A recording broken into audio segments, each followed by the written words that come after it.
BFM Business. Intégral Placement, pépites et pipeaux. Eh oui, les pépites et les pipeaux du marché. Les pépites, ce sont les valeurs que vous devriez acheter. Et les pipeaux, celles dont vous devez vous méfier. On aura tous les conseils dans un instant de Diane Bruno depuis Mandarine Gestion. Mais d'abord, on va répondre à toutes vos questions sur votre argent. Les questions que vous nous envoyez sur notre site bfmbusiness.com avec Jean-Philippe Dubos qui est resté avec nous, le rédacteur en chef de toutsurmesfinances.com. Jean-Philippe. Rebonjour. Rebonjour. Êtes-vous prêt? Je suis prêt. Il y a beaucoup de questions. Oui. Des questions compliquées.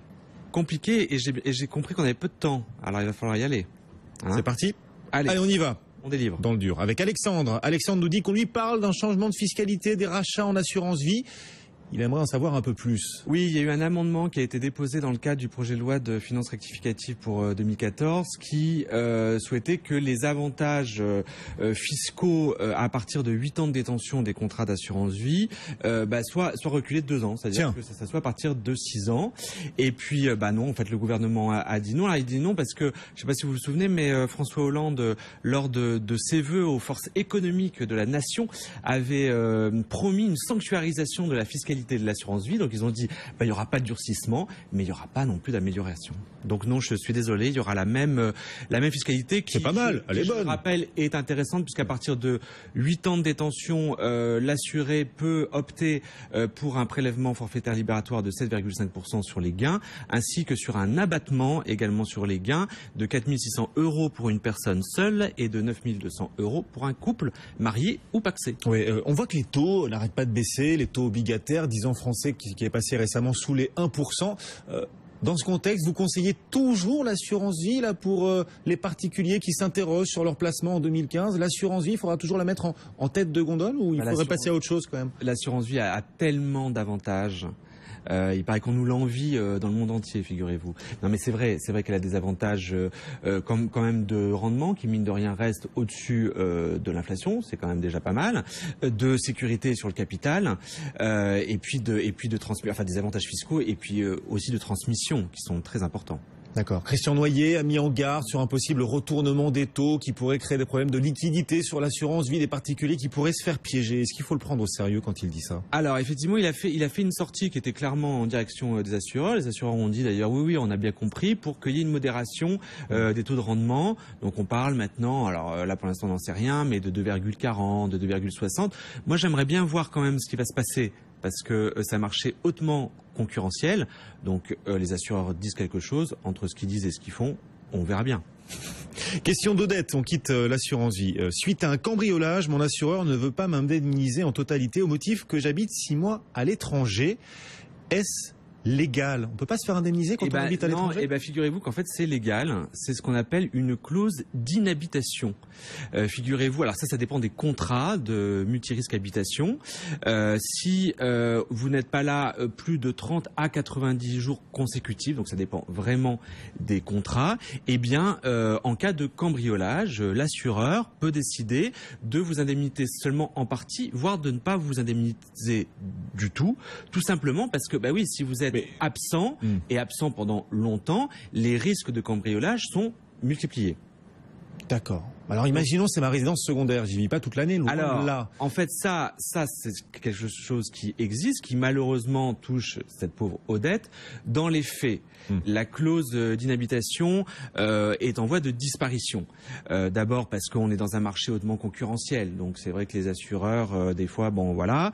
Ensuite parce que c'est compliqué pour un assureur de prouver, parce que l'assureur doit prouver que l'assuré n'était pas présent, donc ça c'est compliqué. Et puis ensuite il y a quelque chose. On est présumé présent.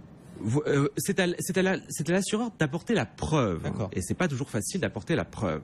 Et ensuite, en fait, il y a un phénomène qui est l'installation de caméras de vidéosurveillance. C'est en train de se développer, et c'est vrai qu'à partir de là, l'assureur ne peut pas faire jouer la clause d'inhabitation. Donc c'est légal, c'est légal. Mais c'est légal pour répondre à votre question. Oui. Question de Stéphane à présent. À combien va s'élever la taxe sur les résidences secondaires? Alors on en a beaucoup parlé. Alors c'est une surtaxe d'habitation. Hein, c'est par rapport à la taxe d'habitation. Et puis en fait, on a en major, donc c'est prévu dans le cadre également du collectif budgétaire pour 2014. Ça sera pour les zones tendues. Donc il y a 1151 communes où on a vu que la demande excédait largement l'offre. Et ce qui vient d'être décidé, c'est que ce sont les communes qui décideront si elles majorent ou pas leur taxe d'habitation. Ce sera au petit bonheur la chance alors pour les particuliers. Ça sera en fonction de la commune et avec quand même effectivement un plafond, c'est-à-dire que cette surtaxe pourra aller de 0% jusqu'à 20%. Ouais, c'est la fameuse stabilité fiscale. Hein. Il y aura plus de hausse d'impôts. Oui, enfin, ça dépend dans quelle commune vous habitez. En tout cas, dans quelle commune vous avez une résidence secondaire. Visiblement, ils estiment que les impôts locaux, c'est pas des impôts. Pourtant, ça sort quand même de votre poche. Hein. Oui, et il y en a de plus en plus. Bon, vous restez avec nous, Jean-Philippe. On a d'autres questions. Vous allez y répondre dans un instant, juste après un nouveau point sur les marchés, parce que c'est une séance assez importante. Nouvelle baisse assez marquée du CAC 40. On abandonne plus d'1%. Tout de suite, on dresse le palmarès de cette séance. BFM Business, intégral placement, les réponses aux questions. Et cette question de Michel. Alors Michel, il est pharmacien. Ses cotisations retraite vont, paraît-il, être réformées. Il aimerait savoir ce qui va changer dans ses cotisations retraite de pharmacien, donc. Oui, alors Michel, c'est uniquement vos cotisations, ce qui est pas mal déjà, vos cotisations de retraite complémentaires qui vont changer. Il y a une réforme qui a été adoptée, qui est parue au journal officiel. Et voilà, ce qui va se passer, Michel, c'est que là, vous allez avoir des appels de cotisation autour du 15 décembre et ça va rien changer. En revanche, l'appel de cotisation suivant, donc les premiers en 2015, jusqu'à présent, les pharmaciens avaient la possibilité de choisir leur classe de cotisation. C'était eux, il y en avait 6. Enfin, il y en a toujours 6 et c'était à eux de choisir.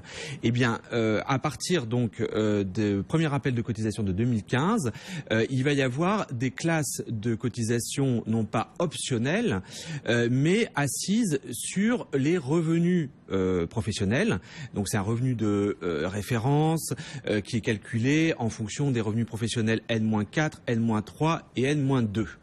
Alors, ce qu'il faut savoir, Michel, je vous rassure, c'est qu'il y a un régime transitoire, c'est-à-dire que si vous avez, donc soit effectivement à partir de 2015, vous vous alignez sur la réforme et vous cotisez selon la classe par rapport à votre revenu professionnel, soit vous décidez de continuer comme avant. Si vos cotisations optionnelles sont inférieures aux cotisations, on va dire obligatoires quelque part, eh bien vous pouvez le faire jusqu'en 2027 et si vos cotisations optionnelles sont supérieures, eh bien vous pouvez continuer jusqu'en 2030. D'accord, donc à vous de regarder, hein, Michel. C'est important, oui, il faut regarder. Christian, on est toujours dans la retraite. Hein. Christian se demande s'il peut transférer son contrat Madelin dans un PERP. Oui, parce que figurez-vous, oui, là, j'ai l'impression que non, je suis pas sceptique. Non, je suis pas étonné. Je suis en train de me dire, on a de plus en plus d'auditeurs qui s'intéressent au PERP. C'est ce que je suis en train de me dire. Oui. Voilà. Ouais, et lui, il se demande s'il peut transférer son contrat Madelin dans le PERP. Oui, parce que figurez-vous que vous savez que le contrat Madelin et que le PERP utilisent l'enveloppe de l'assurance vie. Juridiquement, ce sont des contrats d'assurance vie. Mais contrairement aux contrats d'assurance vie classiques, qui ne peuvent pas être transférés, les contrats d'assurance vie retraite peuvent être transférés. C'est-à-dire qu'on peut très bien avoir un contrat Madelin chez un assureur et transférer les sommes dans un contrat Madelin d'un autre assureur ou également dans un PERP. Et alors paraît-il que, effectivement, je m'entretenais avec des banquiers, et paraît-il que il y a un mouvement en ce moment de non salariés, parce que vous savez que pour avoir un contrat Madelin, il ne faut pas être salarié, il faut être non salarié, qui transforment leur Madelin en PERP. Et alors, donc c'est pas juste une impression personnelle, il y a en effet un mouvement, un intérêt pour le PERP. Il y a un mouvement, on sait pas trop. Alors, ce qu'on me dit, c'est qu'on me dit, vous savez que depuis la réforme de 2010, il y a la possibilité, la réforme des retraites de 2010, il y a la possibilité de sortir à la retraite à hauteur de 20% de son PERP en capital, ce qui n'est pas possible avec le contrat Madelin. Bon, soit on peut aussi sortir à 100% au moment de la retraite en capital si on achète sa résidence principale. Ok. Moi, j'avoue, faudrait un petit peu creuser. Je vois pas trop l'intérêt, d'autant que l'avantage fiscal du Madelin est beaucoup plus intéressant que l'avantage fiscal du PERP. Je voulais juste peut-être que le PERP est plus intéressant si on est dans une tranche élevée d'imposition. C'est peut-être une question de. Bah non, parce qu'en fait, vous connaissez le calcul. Hein, c'est 10% des revenus professionnels dans la limite de 8 fois le plafond annuel de la sécurité sociale, le fameux PASS.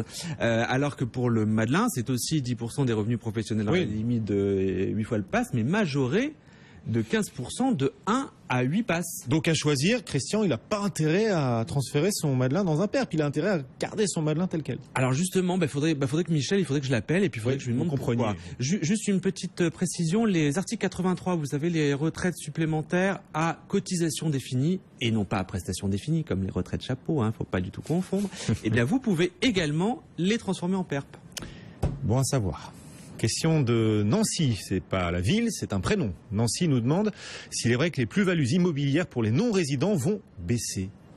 Alors, oui, effectivement, il y a un amendement du collectif budgétaire qui est en train d'être discuté, qui fait qu'effectivement, à partir du 1er janvier 2015, les non-résidents hors Union européenne, hors Liechtenstein, Islande et Norvège, où c'était déjà le cas, en fait, c'était la même fiscalité qu'en France. Eh bien, ils ne seront plus imposés à 33,33%, mais à 19%, comme en France. Alors, en revanche, les personnes morales qui sont soumises à l'impôt sur les sociétés, eux, donc ils sont toujours pareils, hors UE et les 3 pays dont je vous ai parlé, eh bien, eux continueront à payer une plus-value de 33,33%. Et puis, il y a aussi une super plus-value de 75% si vous êtes installé dans un paradis fiscal. Allez, dites-nous où on doit partir, tant qu'à faire. Non, là, c'est un débat. Non. Sonia, elle habite pas dans un paradis, loin de là, elle habite dans le Var, très jolie région, mais il se trouve qu'il y a souvent des épisodes cévenols. Il y pleut beaucoup en automne et au printemps, voilà. Pour les météorologues, des déluges de pluie. On a suivi tout ça sur les chaînes info. Elle a été victime, elle aussi, des inondations, Sonia, et elle se demande quand elle va être remboursée. Alors Sonia, j'ai une bonne nouvelle pour vous parce qu'il y a un arrêté qui est paru le 4 décembre dernier sur cet épisode d'inondation et de coulée de boue qui ouvre à indemnisation, c'est-à-dire qu'à partir du moment où l'arrêt est paru au journal officiel, vous avez 10 jours pour faire une déclaration de sinistre auprès de votre assureur et lui a l'obligation dans les 3 mois de vous indemniser, en sachant que pour ce qui est des catastrophes naturelles, hein, c'est une garantie qui est obligatoire dans tous les multirisques habitations. Donc si vous êtes bien assuré, eh bien l'assureur dans les 3 mois est obligé de vous indemniser. Je voulais juste 2 petites précisions. Il y a quand même une franchise de 380 €. Donc voilà, donc vous serez indemnisé sauf pour les 380 premiers euros. Et puis, je voulais en profiter pour dire que, en fait, il y a une procédure accélérée de déclaration des catastrophes naturelles. Jusqu'à présent, ça passait. Alors, il y avait des études techniques, il y avait les rapports des préfets, puis après, ça passait dans une commission interministérielle. Ça mettait un temps fou. C'est pour ça que les gens, des fois, étaient indemnisés au bout de 1 an, au bout de 2 ans. C'était absolument catastrophique. Et qu'est-ce qu'on fait pendant ce temps? Exactement. Tout est moisi. Vous n'avez pas le droit de repeindre. Enfin bon, c'est vraiment un vrai problème. Et il a été décidé que dorénavant, ça passera en Conseil des ministres, ce qui est beaucoup plus rapide puisque c'est quand même tous les mercredis. Et c'est ce qui s'est passé là. Conseil des ministres. Oui. En fait, c'est le ministre de l'Intérieur qui maintenant déclare. Alors toujours pareil, en fonction du rapport du préfet et puis des experts techniques, l'état de catastrophe naturelle. Après, il faut attendre quand même que l'arrêté passe au journal officiel, mais ça réduit fortement les délais d'indemnisation. Voilà la réponse à votre question, Sonia, et vous n'êtes pas la seule à vous interroger évidemment là-dessus. Merci Jean-Philippe d'être venu nous voir, répondre à toutes les questions de nos auditeurs, nos téléspectateurs. Jean-Philippe Dubosc, rédacteur en chef du site toutsurmesfinances.com. À très bientôt. Merci Jean-Philippe. Au revoir. Continuez de nous interroger, bien sûr, sur notre site. On vous répondra à nouveau demain. Toutes les questions ont leur place dans Intégral Placement. Le CAC 40 toujours en baisse d'un peu plus d'1%.